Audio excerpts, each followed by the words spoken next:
Olá!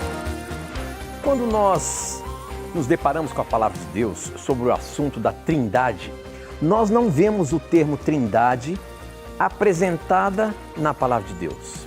E uma das perguntas que chegou aqui, que nós estamos abrindo o programa de hoje, é por que nós temos que aceitar a Trindade se ela foi organizada pelo Concílio Romano e não, por exemplo, o domingo, que também foi mudado pela Igreja Romana.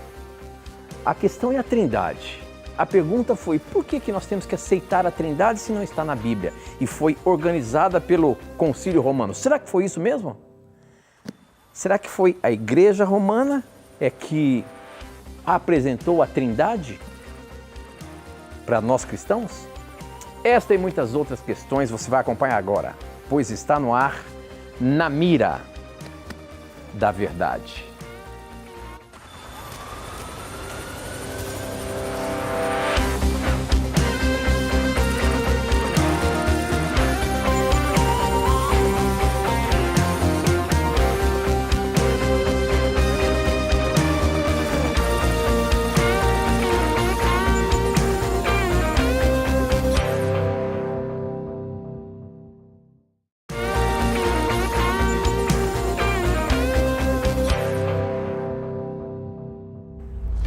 Olá, seja muito bem-vindo. Estamos começando mais um programa Na Mira da Verdade. E como é bom ter você aqui junto com a gente. Onde quer que você esteja, sinta-se abraçado pelo programa. É muito bom tê-lo aqui, principalmente ter as suas perguntas. Afinal de contas, é você quem faz o programa acontecer. Portanto, participe. Não apenas assista para aprender, mande a sua questão para que muitas outras pessoas possam aprender também. E vamos juntos estudar a Palavra de Deus. E quem estará na mira para dar a resposta, baseando-se na Bíblia, é ele, hein? Professor Leandro Quadros.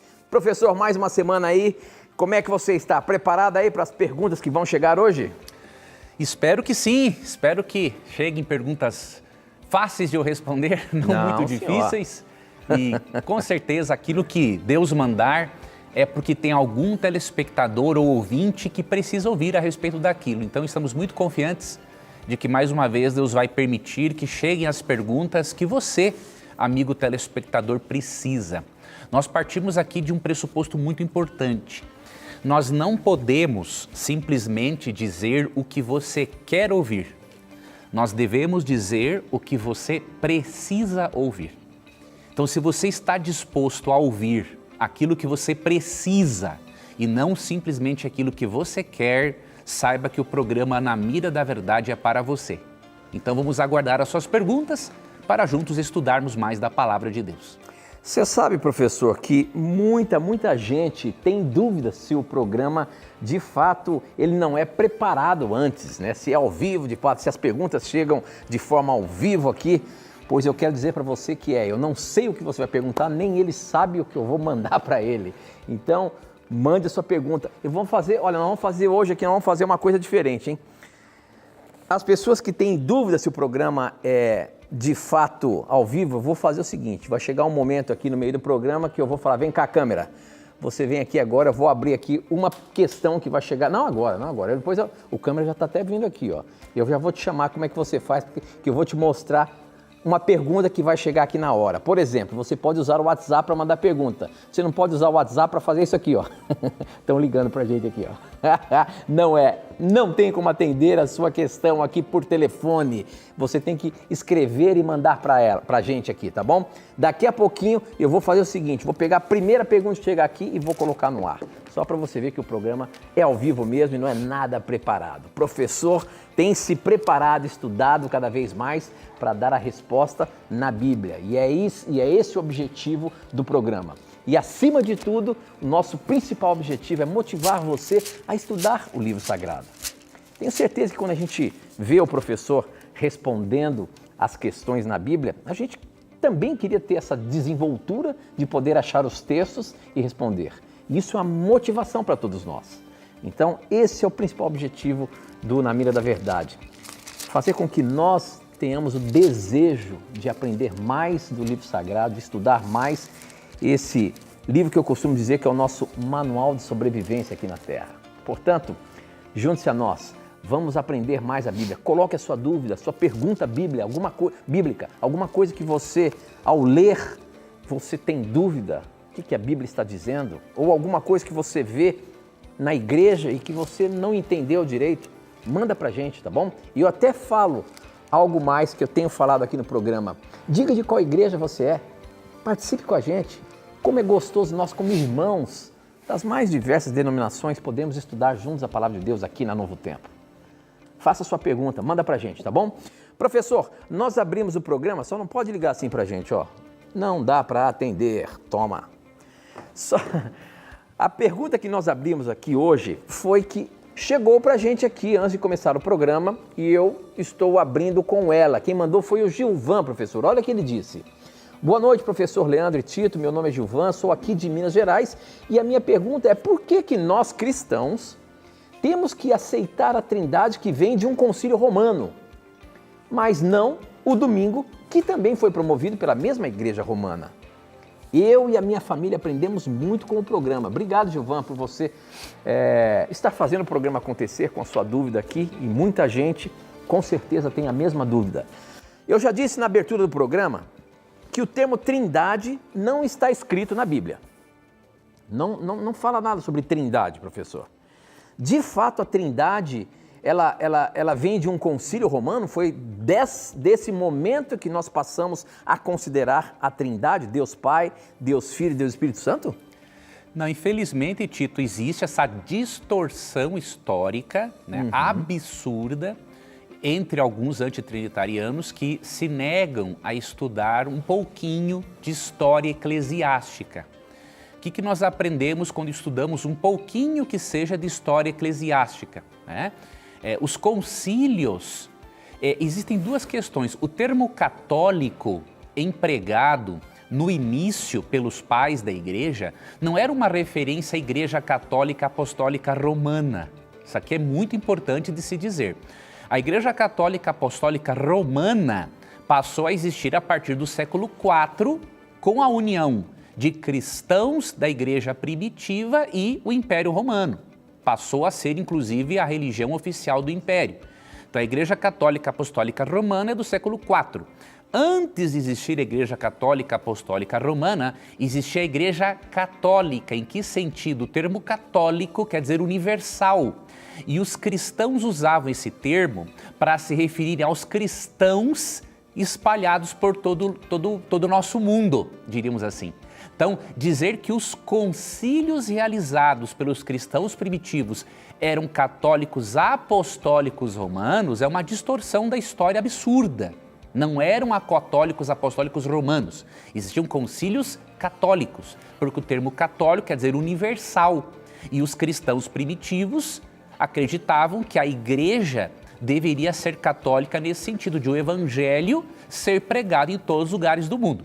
Então, confundir o termo católico com católico apostólico romano ou é falta de conhecimento histórico ou às vezes alguns sabem disso e são até mal intencionados e fazem essa confusão propositalmente, tá? Outro detalhe, os concílios que existiram, eles não existiram para definir, eles existiram porque eles expressaram a crença dos cristãos primitivos. Por exemplo, o Concílio de Nicéia, em 325, ele não definiu a doutrina da Trindade.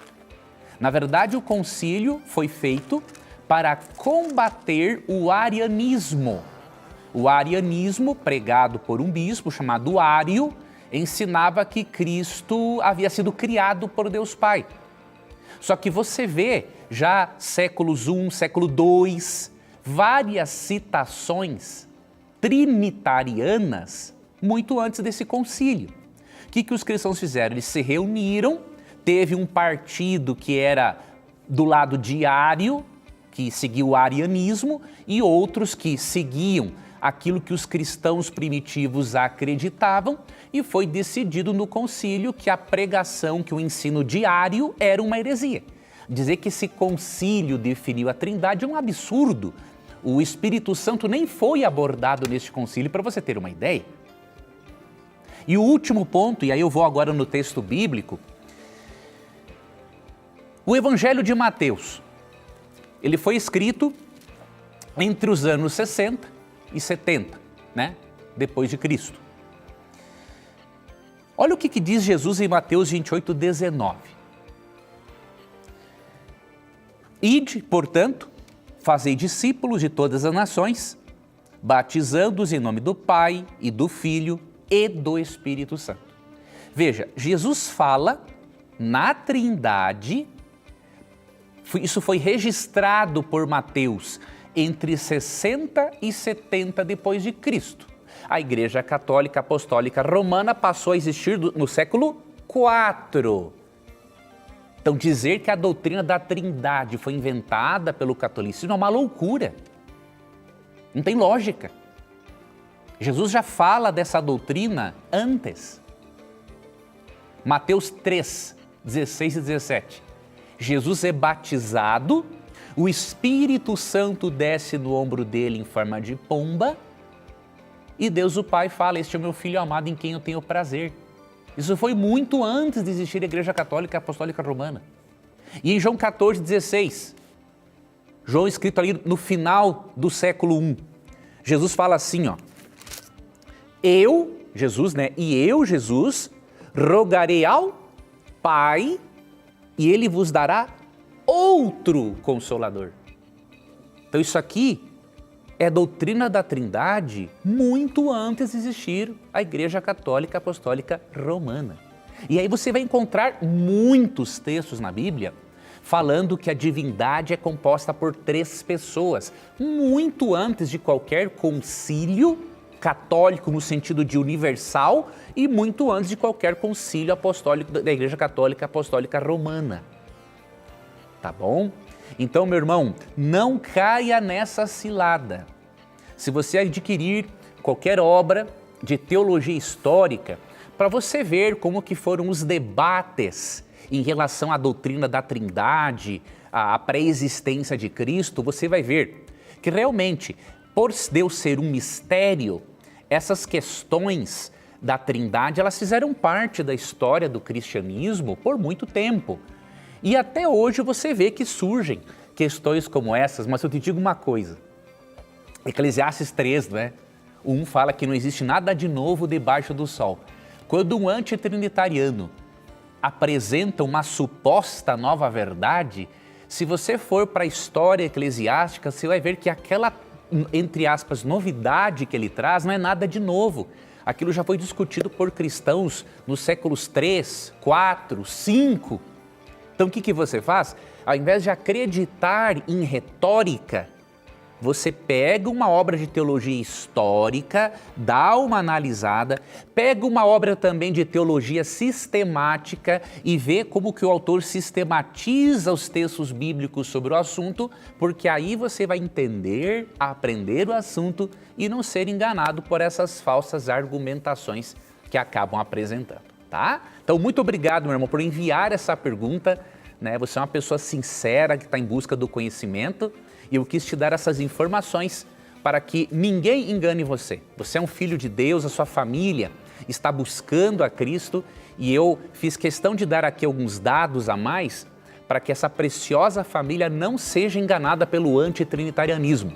O antitrinitarianismo é perigoso porque ele afasta você de uma compreensão correta de Deus e se uma compreensão correta de Deus é importante para a nossa salvação, como diz Jesus em João 17, verso 3, então, compreendê-lo indevidamente, de forma contrária à revelação, é um grande perigo para a salvação. Agora, professor, na maneira como ele fez a questão, eu acho muito importante você destacar a questão do antitrinitariano, mas ele fez a questão dizendo assim, se a Trindade foi instituída pelo Concílio Romano, por que não se aceita o domingo que também foi instituído pela Igreja, entende? É que eu expliquei, não foi um concílio romano. Isso mesmo, né? Por isso que é legal de saber, é só para ele entender uma coisa com outra. A importância de nós sabermos a questão do antitrinitariano e também essa colocação da Igreja Romana. Né? Não foi a Igreja Romana que instituiu a Trindade. É que os antitrinitarianos argumentam que sim.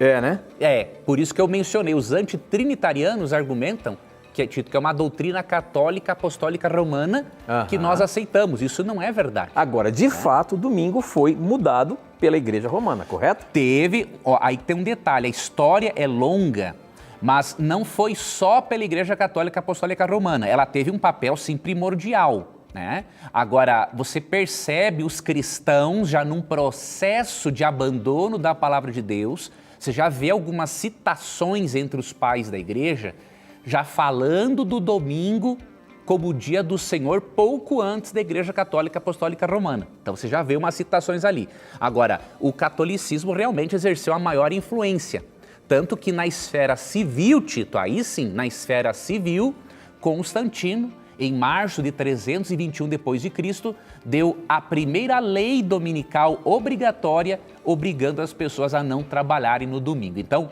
o domingo ele começou a entrar na igreja devagar, antes até da Igreja Católica Apostólica Romana. Só que realmente o catolicismo romano foi quem mais impulsionou esta crença e que se encontra no meio do cristianismo. Muito bem, o programa está apenas começando. Para você participar, você pode mandar as suas perguntas através do nosso WhatsApp. O número é 12 981510101. Eu recebo aqui na hora. Pode ser também por SMS, a gente pesca também ali. Mas tem as redes sociais. No Instagram tem um videozinho e no Facebook também tem um videozinho para você usar aí os comentários e mandar a sua pergunta para a gente. No Instagram é @namiradaverdade e o Facebook namiradaverdade.nt, tá bom? Participe e você que nos assiste pelo YouTube, se você quiser os comentários, se você for inscrito, pode mandar a sua pergunta também, que a gente sempre dá uma passadinha ali e pega uma pergunta, tá?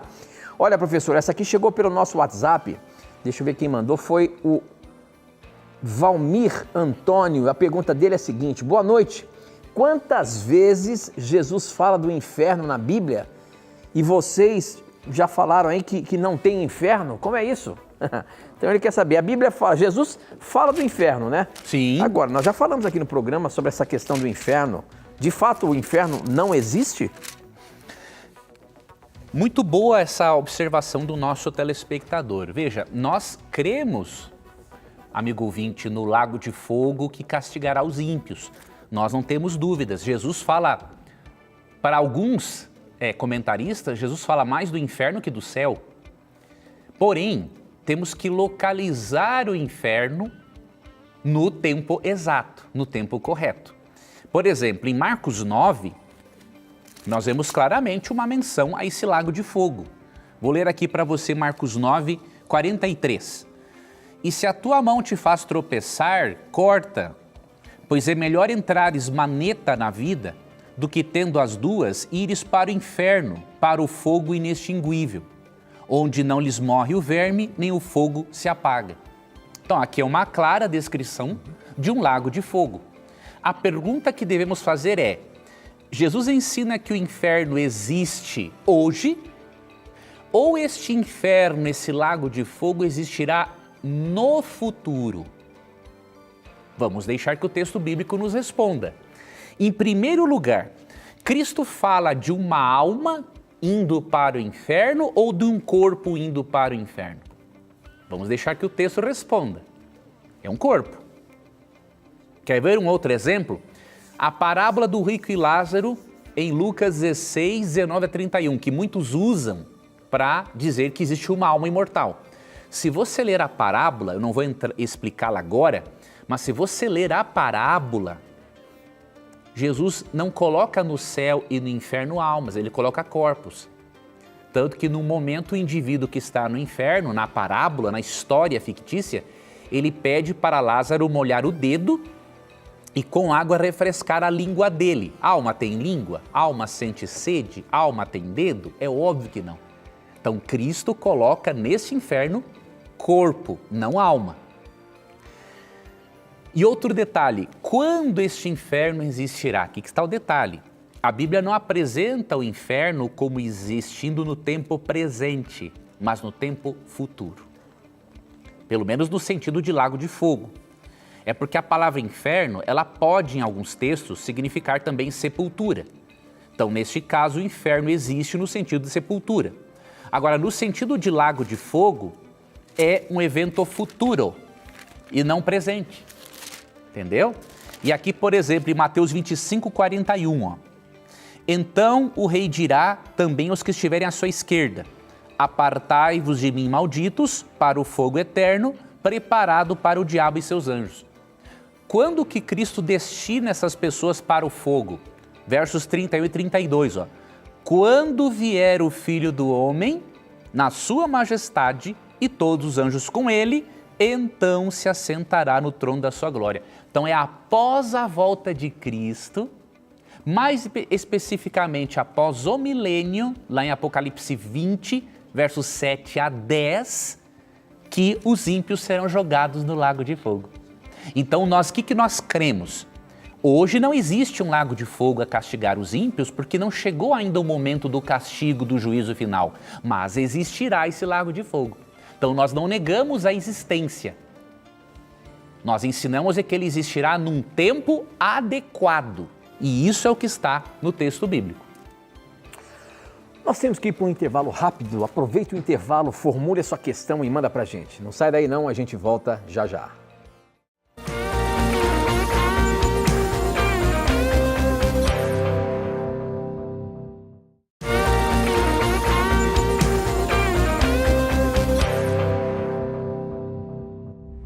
Já estamos de volta ao vivo, participe aí mandando as suas perguntas, hein? Se você quer saber como que você faz para mandar as suas perguntas, use o WhatsApp, o nosso número é 12 981510101, recebo aqui na hora, pelas redes sociais no Instagram, @Na Mira da Verdade e também no Facebook, namiradaverdade.nt, tá bom? Essa aqui veio pelo Facebook, quem mandou foi o Hugo Aguiar e ele pergunta assim, professor: tenho acompanhado sempre o programa e gostaria de ouvi-los com mais essa dúvida. Não consigo compreender por que Deus proibiu fazer qualquer tipo de imagem e na Arca da Aliança pediu para que ser feito imagens de querubins.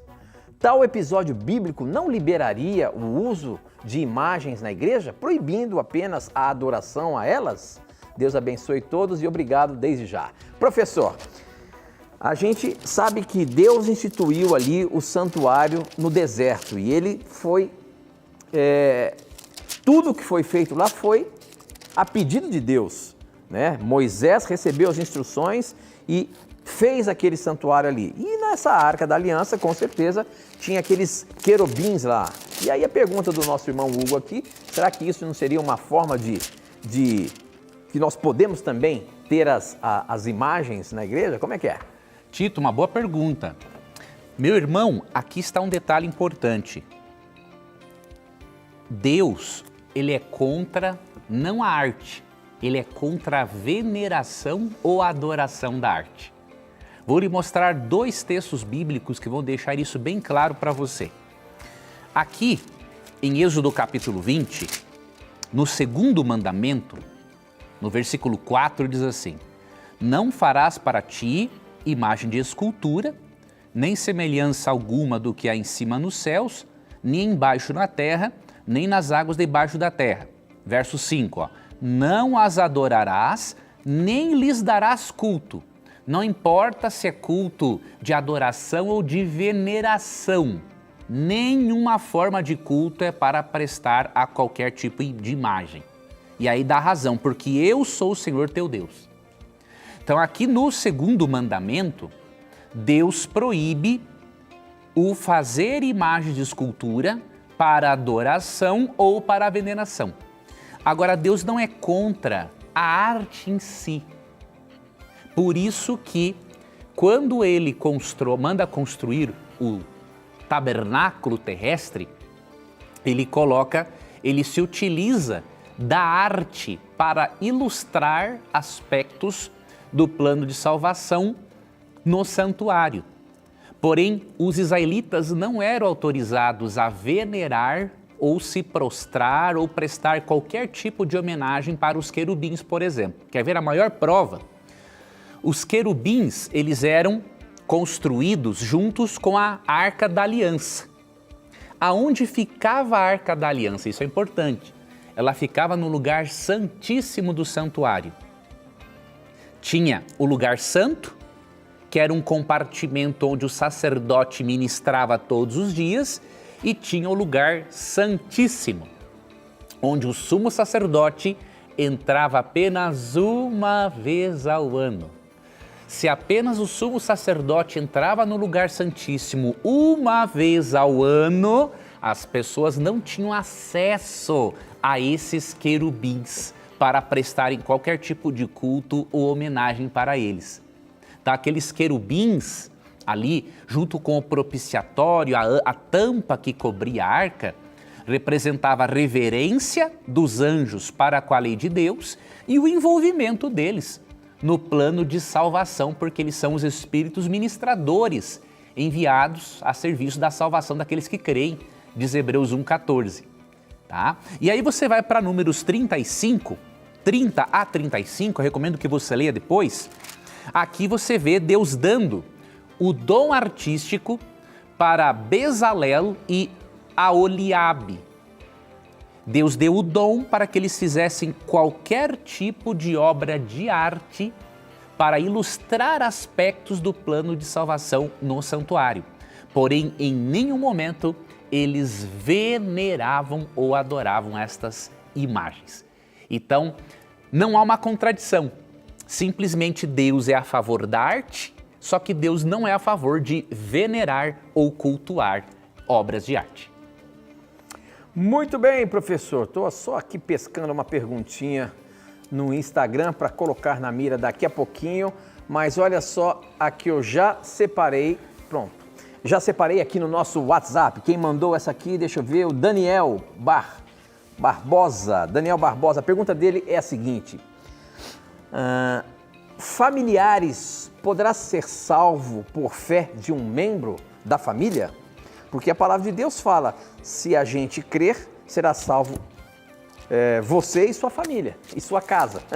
Então, familiares poderão ser salvos pela salvação de um familiar ou pela fé de um membro da família, por exemplo, professor?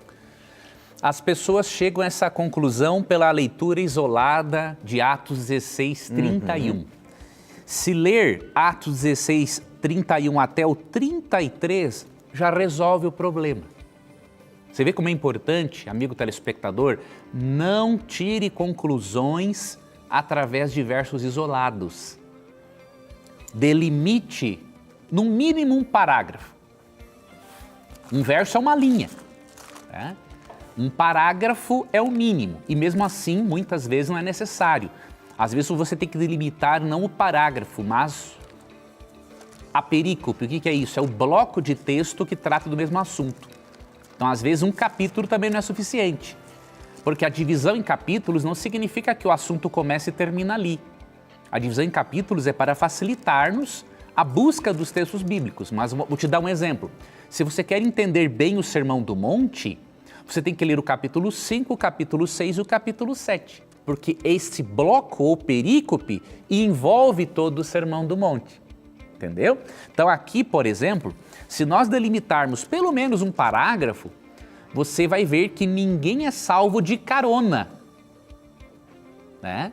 O que diz aqui? Responderam-lhe, crê no Senhor Jesus e serás salvo tu e tua casa. E lhe pregaram a palavra de Deus e a todos os de sua casa. Aqui que está a explicação. Para que os da casa dele fossem salvos, eles tiveram de ouvir a palavra de Deus. E não apenas isso, quer ver? Verso 33. Naquela mesma hora da noite, cuidando deles, lavou-lhes os vergões dos açoites. A seguir, foi ele batizado e todos os seus. Não existe salvação de carona. A salvação é individual. Lógico que por meio da nossa fé, nós podemos sim e devemos influenciar nossos entes queridos a conhecerem a Jesus e aceitar a Jesus. Agora, eles só irão para o céu se eles também receberem a palavra de Deus e se eles também crerem e, como evidência desta crença, serem batizados. Então, leia Atos 16, não apenas o verso 31, leia pelo menos até o versículo 33.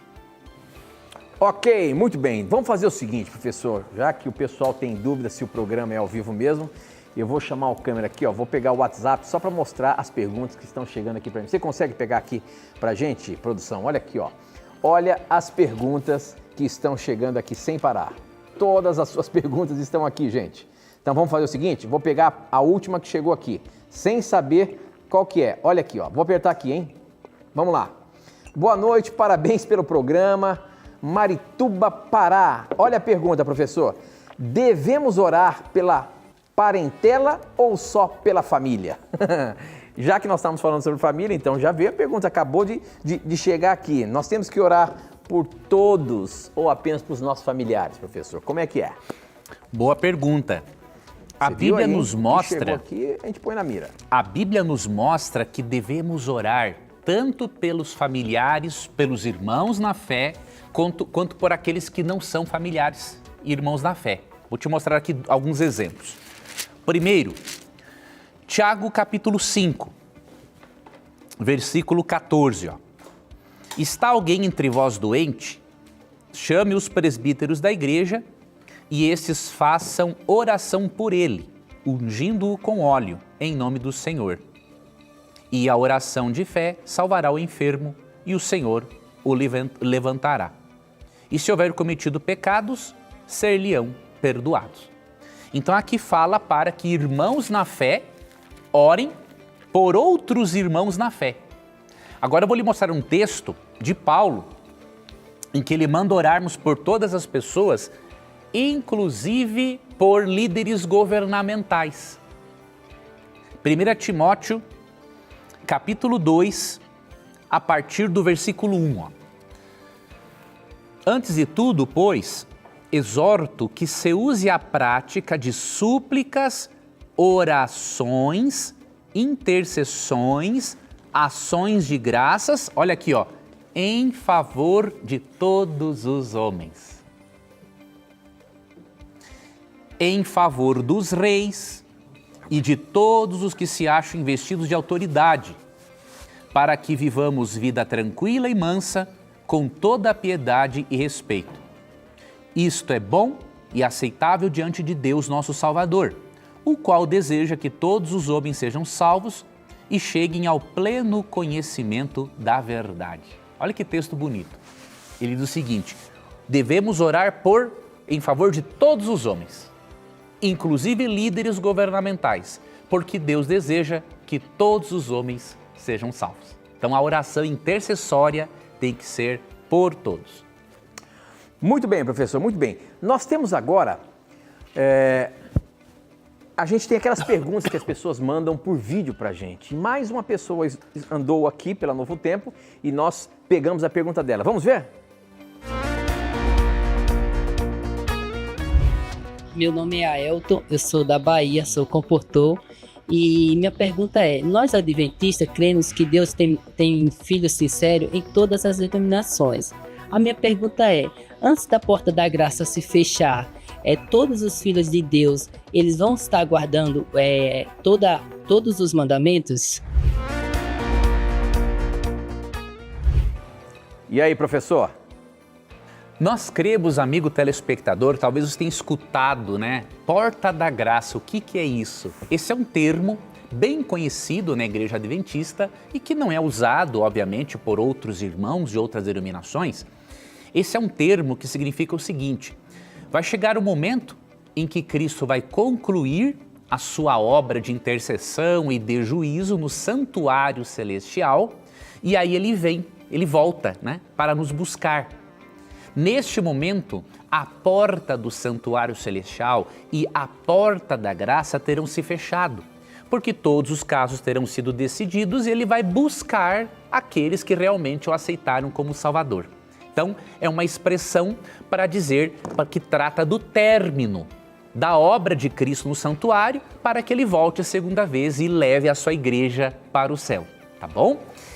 Ele perguntou se neste momento todos estarão guardando todos os mandamentos. Essa é uma questão ampla para se tratar aqui no programa agora, mas eu vou dar uma pincelada breve aqui para você. Em primeiro lugar, nós cremos que pouco antes da volta de Jesus, todas as pessoas serão esclarecidas sobre a doutrina da justificação pela fé e sobre a doutrina da santificação. A doutrina da justificação pela fé, obviamente, envolve o conhecimento de que Cristo é o único Salvador e que apenas através dele nos tornamos justos. Ao mesmo tempo, Apocalipse 14, 12 diz que os filhos de Deus guardarão os mandamentos de Deus e terão a fé de Jesus. Ou seja, a justificação pela fé levará a uma vida de santificação.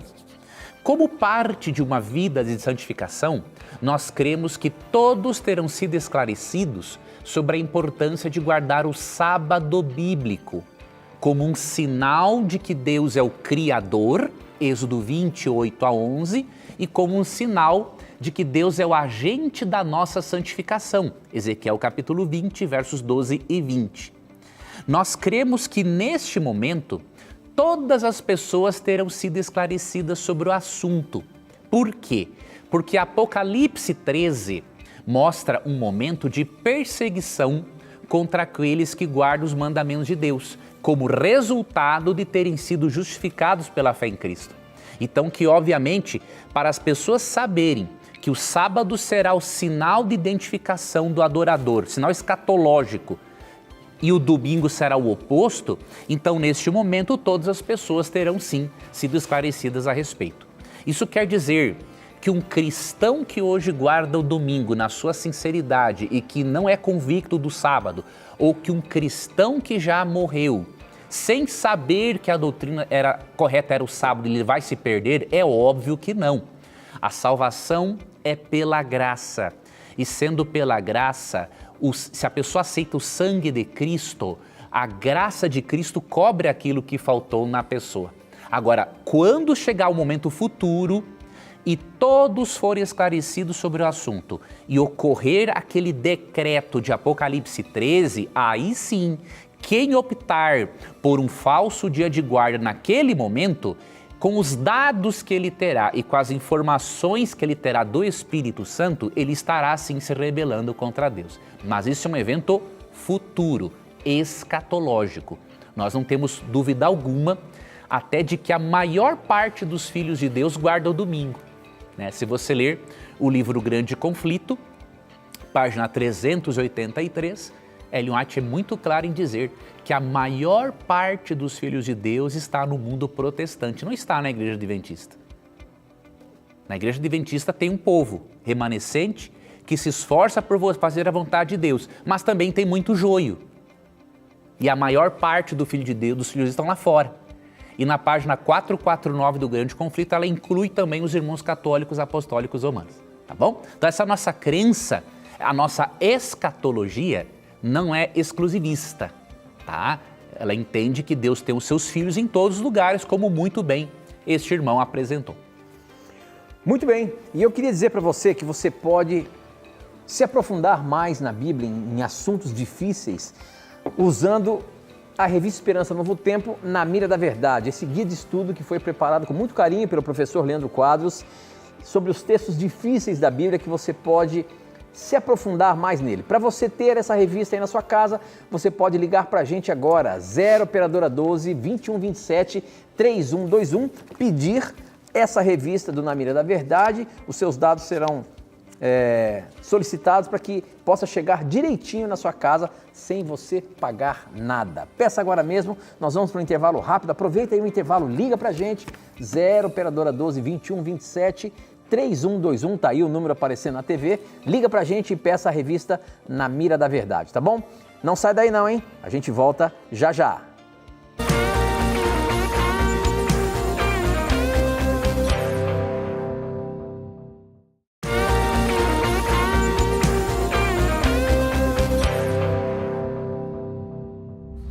Já estamos de volta.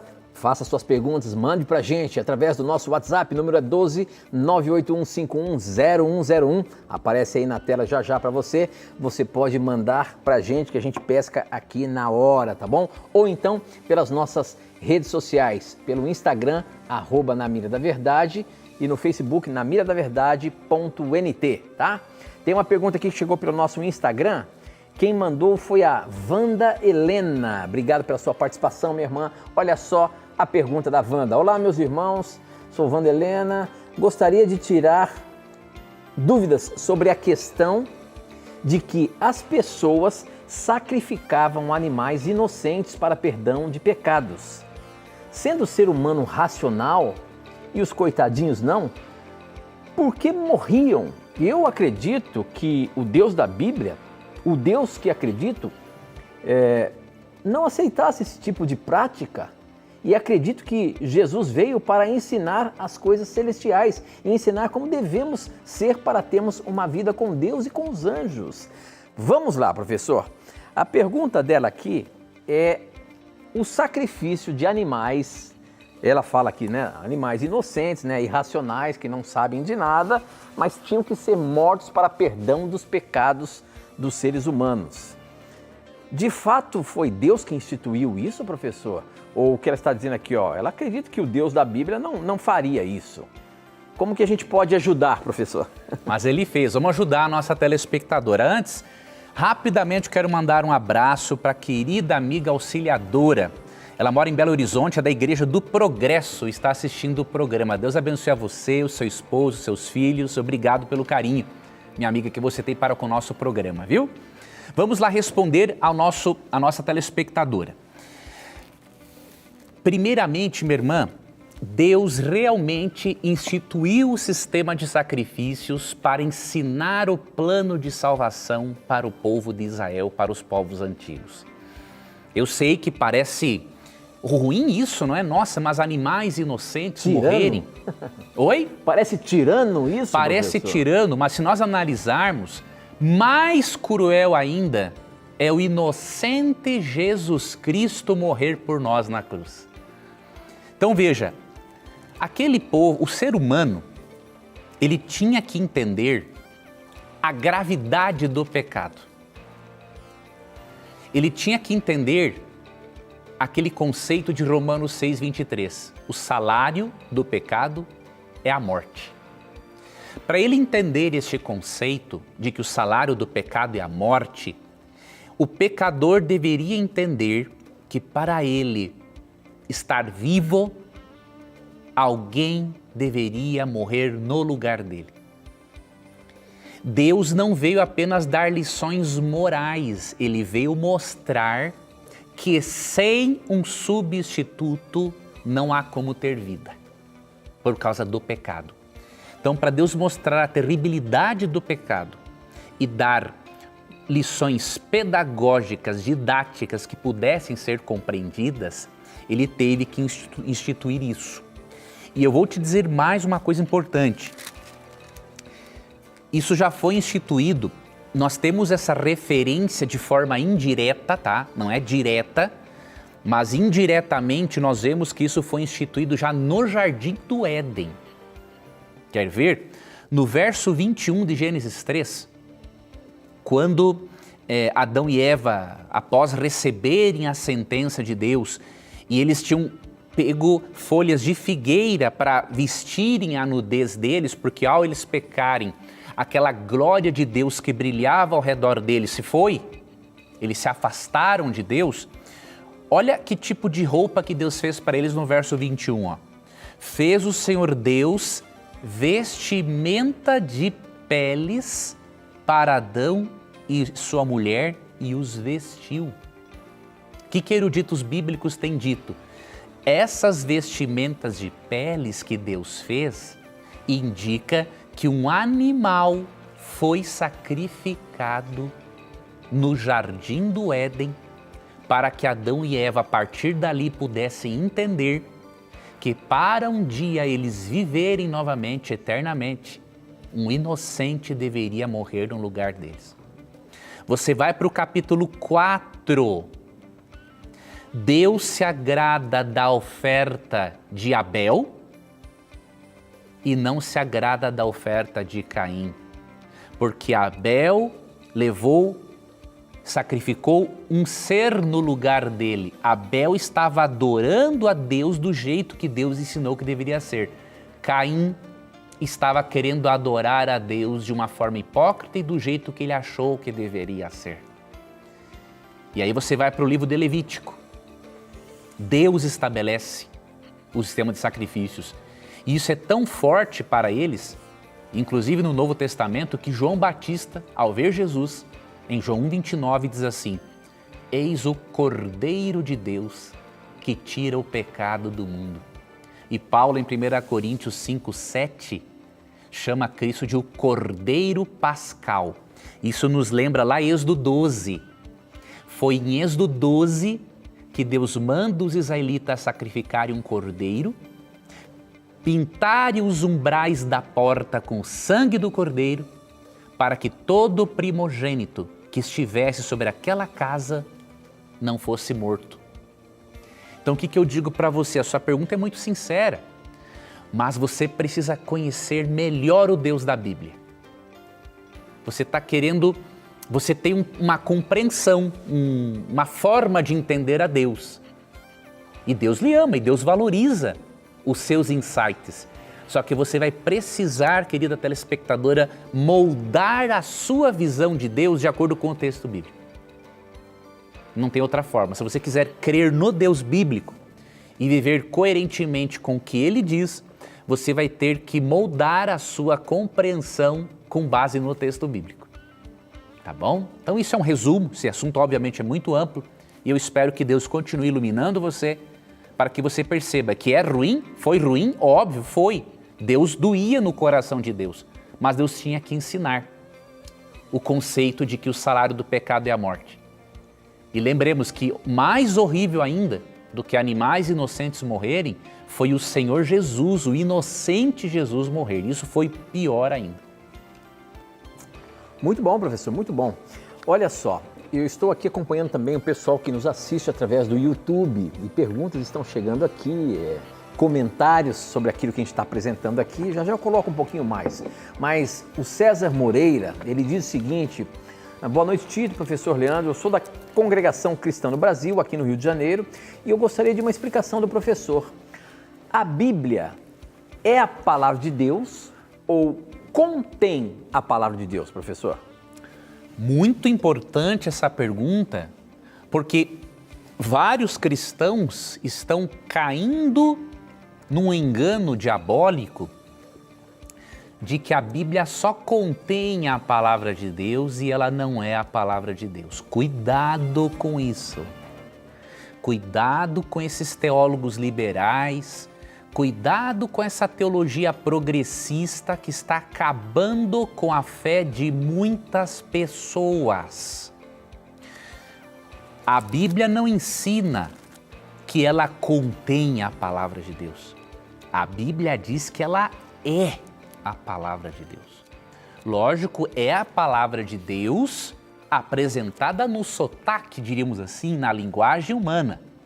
Não são as palavras divinas, não é a forma de comunicação, na verdade, divina que está registrada aqui. É a palavra de Deus registrada numa forma de comunicação humana. Mas a Bíblia é a palavra de Deus, tá? Vou ler aqui brevemente para você alguns textos. É muito perigoso isso, né? Dizer que a Bíblia contém a palavra de Deus, sabe por quê? Porque se a Bíblia contém a palavra de Deus e não é a palavra de Deus, o intérprete fica livre para definir o que é e o que não é dito por Deus. Isso é um perigo. Se o indivíduo não concorda com uma parte, não, isso aqui é a opinião do apóstolo Paulo, não é necessariamente a opinião de Deus. Isso é um perigo. Isso tem minado a fé de muitas pessoas. Então, cuidado com isso. A Bíblia é a palavra de Deus expressa numa forma de comunicação humana, mas é a palavra de Deus. João 17:17. Jesus diz, nesta oração sacerdotal, santifica-os na verdade, a tua palavra é a verdade.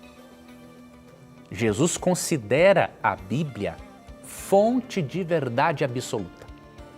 Então, se ela é fonte de verdade absoluta, ela não só contém a palavra de Deus, ela é a palavra de Deus. Quer ver outro texto? João 10:35. Quando ele estava lá em um embate com os líderes religiosos, olha a definição que ele deu da Bíblia.